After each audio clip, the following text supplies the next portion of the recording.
Après la mort de Moïse, l'Éternel dit à Josué, fils de Nun, serviteur de Moïse, « Moïse, mon serviteur, est mort. Maintenant, lève-toi, passe ce Jourdain, toi et tout ce peuple, pour entrer dans le pays que je donne aux enfants d'Israël. » Josué envoya 2 espions pour examiner le pays et tout particulièrement la ville de Jéricho. Ils partirent et logèrent chez une prostituée qui se nommait Rahab.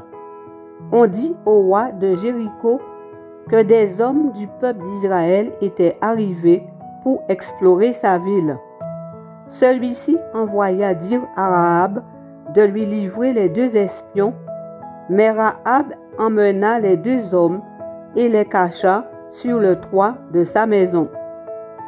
Jéricho n'était pas une grande cité, mais elle se dressait sur une colline. Ses murailles étaient hautes et épaisses, à tel point que les gens construisaient leurs maisons dedans.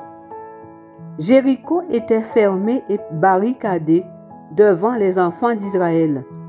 Personne ne sortait et personne n'entrait. L'Éternel dit à Josué, « Voici, je livre entre tes mains Jéricho et son roi, ses vaillants soldats.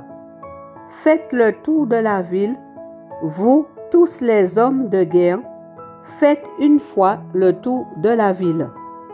Tu feras ainsi pendant 6 jours. 7 sacrificateurs porteront devant l'arche 7 trompettes retentissantes. Le 7e jour, vous ferez 7 fois le tour de la ville et les sacrificateurs sonneront des trompettes. Quand ils sonneront de la corne retentissante, quand vous entendrez le son de la trompette, tout le peuple poussera de grands cris. Alors la muraille de la ville s'écroulera et le peuple montera chacun devant soi. » Josué, fils de Nun, appela les sacrificateurs et leur dit, « Portez l'arche de l'alliance et que 7 sacrificateurs portent 7 trompettes retentissantes devant l'arche de l'Éternel. » Et il dit au peuple, « Marchez, faites le tour de la ville et que les hommes armés passent devant l'arche de l'Éternel. » Lorsque Josué eut parlé au peuple, les 7 sacrificateurs qui portaient devant l'Éternel les 7 trompettes retentissantes se mirent en marche et sonnèrent des trompettes. L'arche de l'alliance de l'Éternel allait derrière eux. Les hommes armés marchaient devant les sacrificateurs qui sonnaient des trompettes et l'arrière-garde suivait l'arche.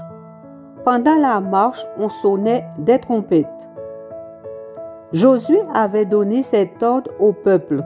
« Vous ne crierez point, vous ne ferez point entendre votre voix, et il ne sortira pas un mot de votre bouche jusqu'au jour où je vous dirai, poussez des cris, alors vous pousserez des cris. » L'arche de l'Éternel fit le tour de la ville. Elle fit une fois le tour, puis on rentra dans le camp et l'on y passa la nuit. Josué se leva de bon matin et les sacrificateurs portèrent l'arche de l'Éternel. Les 7 sacrificateurs qui portaient les 7 trompettes retentissantes devant l'arche de l'Éternel se mirent en marche et sonnèrent des trompettes. Les hommes armés marchaient devant eux, et l'arrière-garde suivait devant eux, et l'arrière-garde suivait l'arche de l'Éternel. Pendant la marche, on sonnait des trompettes. Ils firent une fois le tour de la ville le 2e jour. Puis, ils retournèrent dans le camp. Ils firent de même pendant 6 jours. Le 7e jour, ils se levèrent de bon matin, dès l'aurore, et ils firent de la même manière 7 fois le tour de la ville.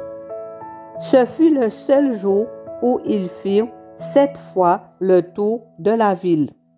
À la 7e fois, comme les sacrificateurs sonnaient des trompettes, Josué dit au peuple: « Poussez des cris, car l'Éternel vous a livré la ville.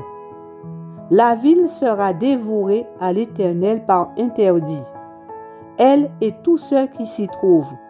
Mais on laissera la vie à Rahab, la prostituée, et à tous ceux qui seront avec elle dans la maison, parce qu'elle a caché les messagers que nous avons envoyés. Gardez-vous seulement de ce qui sera dévoué par interdit, car si vous prenez de ce que vous aurez dévoué par interdit, vous mettriez le camp d'Israël en interdit et vous y jetteriez le trouble. Tout l'argent et tout l'or, tous les objets d'airain et de fer seront consacrés à l'Éternel et entreront dans le trésor de l'Éternel. » Le peuple poussa des cris et les sacrificateurs sonnèrent des trompettes. Lorsque le peuple entendit le son de la trompette, il poussa de grands cris et la muraille s'écroula. Le peuple monta dans la ville, chacun devant soi. Ils s'emparèrent de la ville et ils dévouèrent par interdit au fil de l'épée tous ceux qui étaient dans la ville, hommes et femmes, enfants et vieillards, jusqu'aux bœufs, aux brebis et aux ânes. Josué dit aux 2 hommes qui avaient exploré le pays: « Entrez dans la maison de la femme prostituée et faites-en sortir cette femme et tous ceux qui lui appartiennent, comme vous le lui avez juré. » Les jeunes gens, les espions, entrèrent et firent sortir Rahab, son père, sa mère, ses frères et tous ceux qui lui appartiennent. Ils firent sortir tous les gens de sa famille et ils les déposèrent hors du camp d'Israël. Ils brûlèrent la ville et tous ceux qui s'y trouvaient. Seulement, ils mirent dans le trésor de la maison de l'Éternel l'argent, l'or et tous les objets d'airain et de fer. Josué laissa la vie à Rahab la prostituée, à la maison de son père et à tous ceux qui lui appartiennent.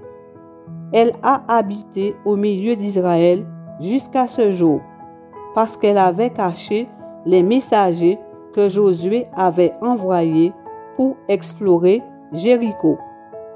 Ce fut alors que Josué jura en disant: « Maudit soit devant l'Éternel l'homme qui se lèvera pour rebâtir cette ville de Jéricho. Il en jettera les fondements au prix de son premier-né et il en posera les portes au prix de son plus jeune fils. » L'Éternel fut avec Josué, dont la renommée se répandit dans tout le pays. Livre de Josué, chapitre 6.